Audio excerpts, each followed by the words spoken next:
खबरों का खेल। जी हाँ, खबरें ही हैं जो बिगाड़ती हैं शेयरों की चाल और खबरें ही हैं जो करती हैं आपको माला माल।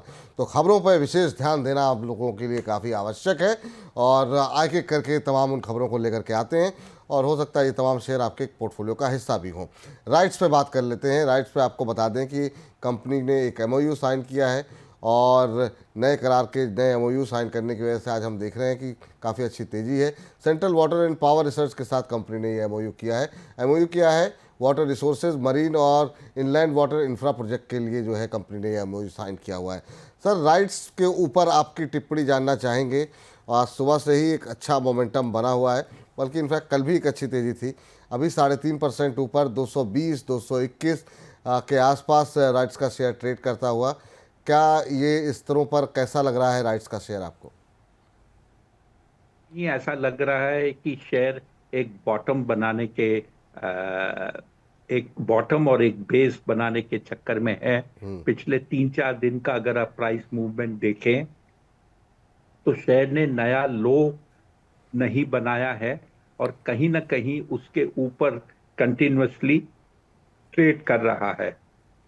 ऐसा लगता है कि अब अगर ये लेवल होल्ड कर लेता है एक एक आध दिन और, तो आपको यहाँ से एक एक छोटी मोटी रैली जिसे कहते हैं देखने को मिल सकती है।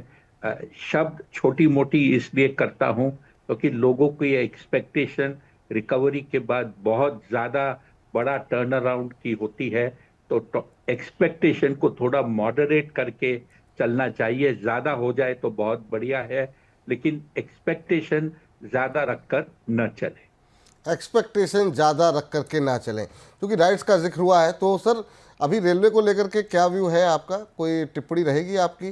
आज बहुत सारे सवाल थे जुपिटर वैगन और आरवीएनएल जैसे शेयरों को लेकर के, लेकिन जुपिटर वैगन मुझे याद है कि सबसे पहले आपने आइडेंटिफाई किया था। अभी क्या करना चाहिए सर उसमें?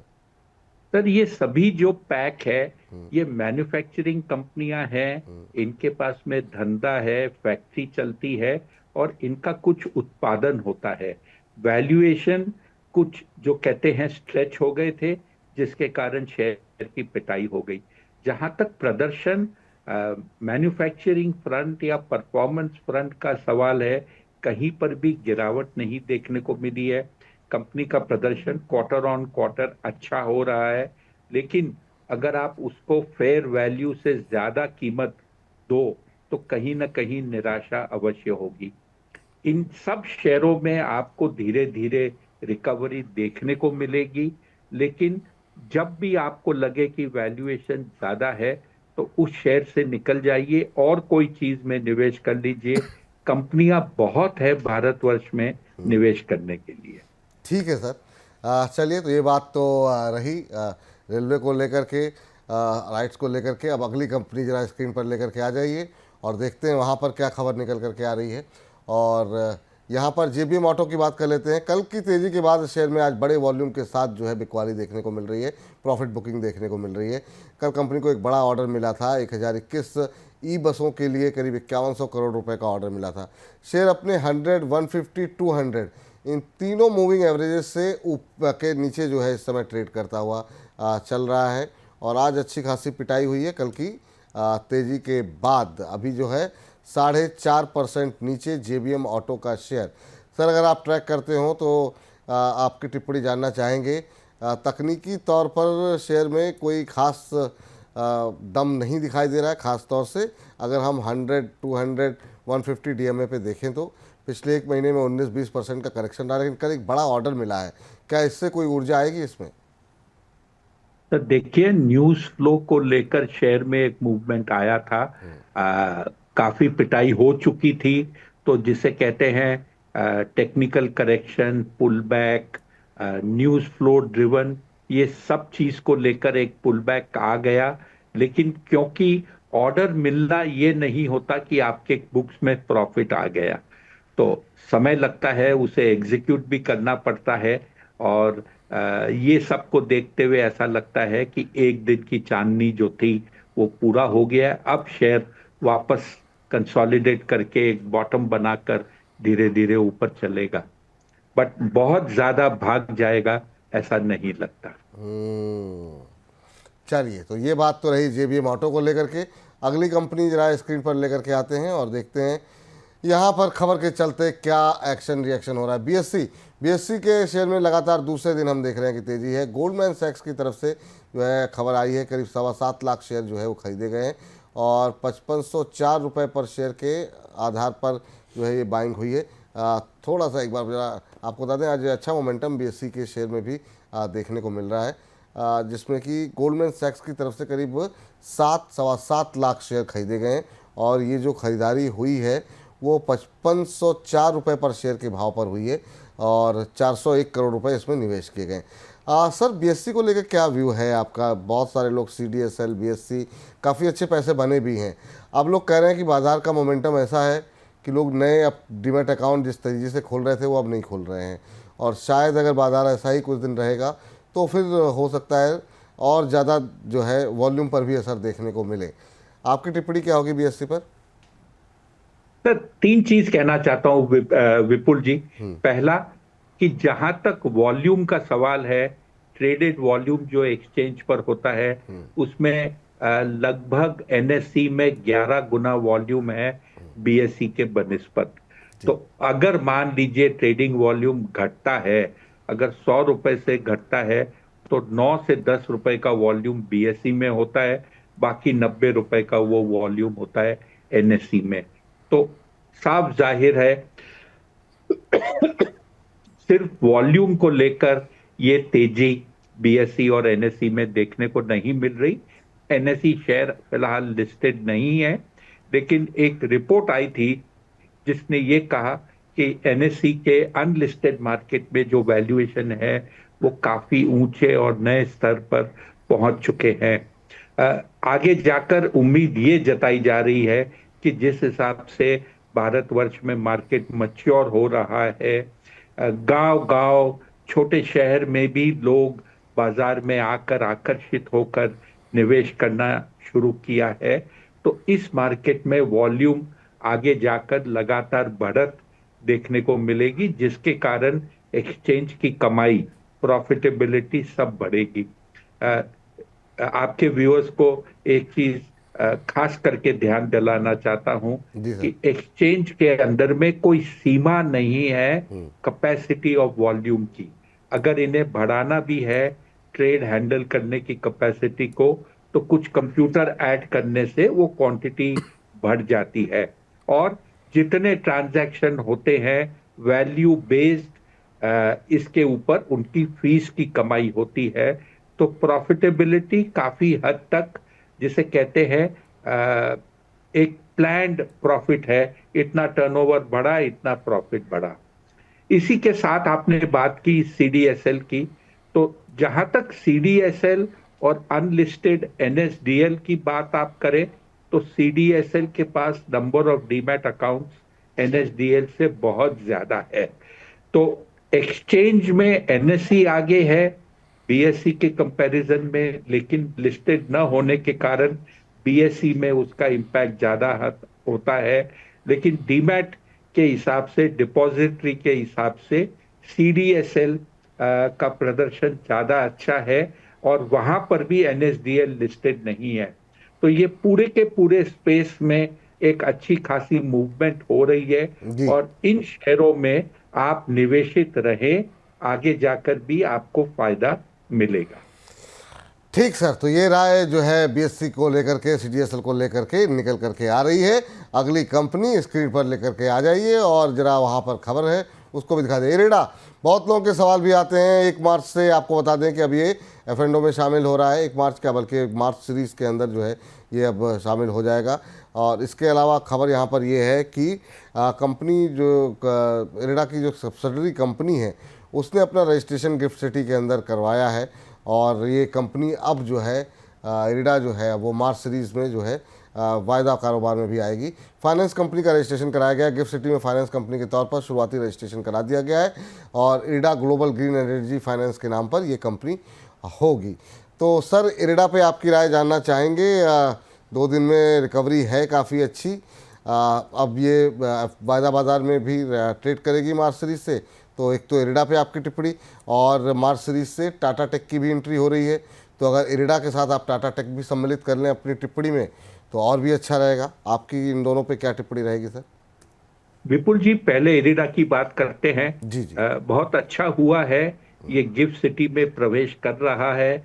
कंपनी का जो नाम है फाइनेंस, साफ शब्दों में कंपनी के नाम में लिखा गया है। बिल्कुल। अब किसी को डाउट नहीं होनी चाहिए कि ये सोलर एनर्जी का उत्पादन नहीं करती।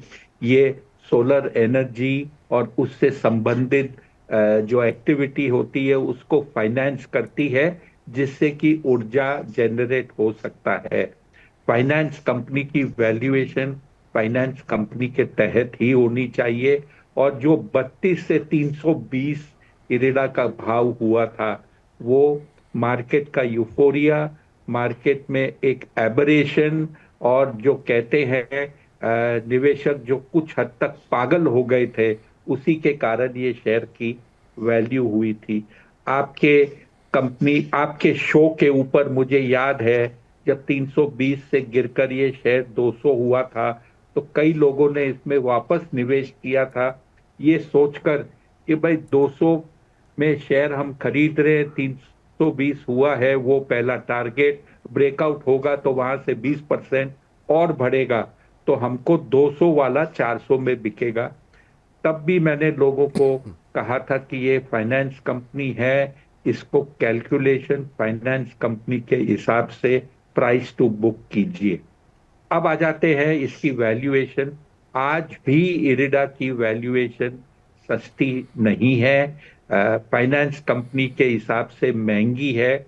इसी क्षेत्र में जो फाइनेंस कर रही है सरकारी दो कंपनी और है, पीएफसी पावर फाइनेंस कॉरपोरेशन और आरईसी, ये भी वही धंधा करते हैं जो इरिडा करती है। उनके वैल्यूएशन देख लीजिए और आपको साफ पता चल जाएगा कि वैल्यू कहां पर मिलती है। वायदा बाजार आने से कैश मार्केट और फ्यूचर्स दोनों में वॉल्यूम जबरदस्त बढ़ेगा, और ये भी आप देख पाएंगे कि जो इसकी वैल्यूएशन है उसमें फाइन ट्यूनिंग अपने आप होने लगेगी।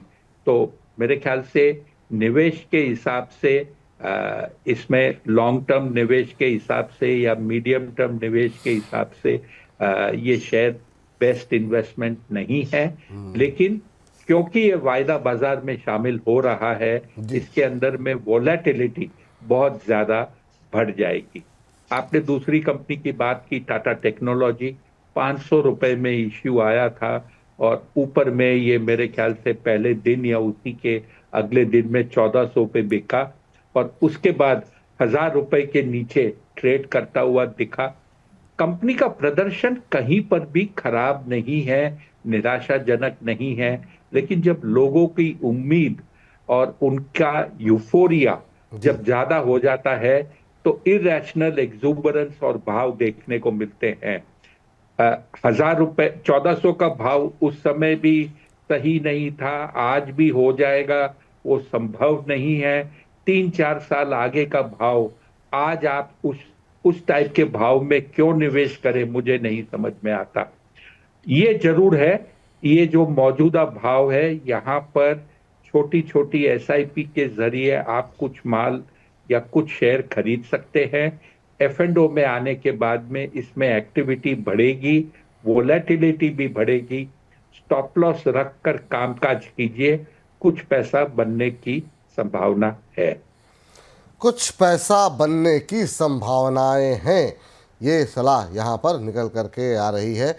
अगली कंपनी का रुख करते हैं और वो स्क्रीन पर लेकर के आते हैं और ख़बर पे भी नज़र डालते हैं कि आखिर में यहाँ पर कौन सी खबर है। वारी एनर्जी, ये भी लोगों का काफ़ी जो है पसंदीदा शेयरों में से है। यहाँ पर आपको ज़्यादा कंपनी को एक नया ऑर्डर मिला है और उस ऑर्डर के चलते आज सुबह से ही मोमेंटम यहाँ पर बनता हुआ दिखाई दे रहा है।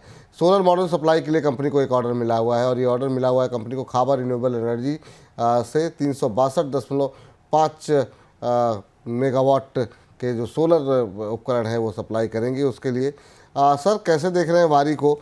इन तमाम शेयरों में हमने देखा था कि जब ट्रंप साहब की ताजपोशी होने वाली थी और उनके जो बयान चल रहे थे, उसके बाद से काफ़ी दबाव देखने को मिला था सोलर एनर्जी को लेकर के, उनकी जो टिप्पणियाँ रही थी। हमने जब खबर बनाई थी 1-1.5% ऊपर था, अब करीब 4-5% ऊपर हो चुका है। 2300 के आसपास कैसा लग रहा है सर आपको वारी एनर्जी? सर, शेयर इन्वेस्टमेंट के हिसाब से भी अच्छा या बुरा होता है, और ट्रेडिंग मोमेंटम को देखकर भी अच्छा बुरा होता है। इन्वेस्टमेंट के हिसाब से 2300 सवा 2300 में शायद ये शेयर फिट बैठता नहीं है, लेकिन आप इसको ट्रेडिंग मोमेंटम के हिसाब से अगर देखें और आप वो intraday trade, news flow driven trade अगर करते हैं, आपकी वो स्टॉप लॉस की एक फिलॉसफी मन में रखते हैं, बाय टुडे सेल टुडे का काम करते हैं, ये एक हाई वॉल्यूम शेयर है जिसमें लोग पोजीशन लेकर ट्रेडिंग करते रहते हैं। उस लिहाज से ये शेयर ठीक है।